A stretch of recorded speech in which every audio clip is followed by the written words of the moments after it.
কি সুন্দর মেইনটেন্স। ওকে, Bangabandhu Sheikh Mujibur Rahman tunnel just অসাধারণ। এবং আমার আরো একটা স্বপ্ন পূরণ, এই টানেলের ভিতর দিয়ে যাচ্ছে, মানে পানির নিচ দিয়ে, যার গভীরতা 150 ফিট নিচে এই টানেলটা তৈরি করা। উপরে ছাউনিটা এরকম ইয়েলো কালারের। দেখুন, দিস ইজ বাংলাদেশ গাইজ। কতটা এক্সাইটেড বঙ্গবন্ধু শেখ মুজিবুর রহমান টানেল। ও মাই গড।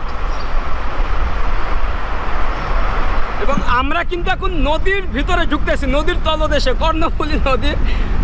বা এখানে কিন্তু হার্টবিট একটু বাড়তেছে, মানে অক্সিজেনের যে বিষয়টা।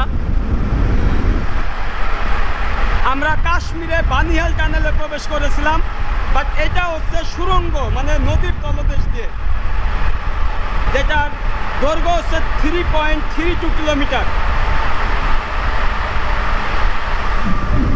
ও কি সুন্দর লাইটিং, এবং রাতে আলোকসজ্জা সজ্জিত হয়ে যায় পুরো টানেলটা, মানে নিচে। আমরা কি এখানে টানেল ভিতরে ঢুকছি? আচ্ছা, আমরা নদীর ভিতরে চলে আসছি। আমরা নদীর তলে। আচ্ছা, আমাদের মাথার উপরে কিন্তু অনেক জাহাজ, অনেক শিপ আছে। আপনারা জানেন যে এটা হচ্ছে পতেঙ্গা সি বিচ। তো হচ্ছে বড় বড় শিপগুলো আমাদের মাথার উপরে, যদিও আমরা দেখতে পাচ্ছি না। উপরে হচ্ছে এরকম, আর নিচেরটা এরকম অংশ।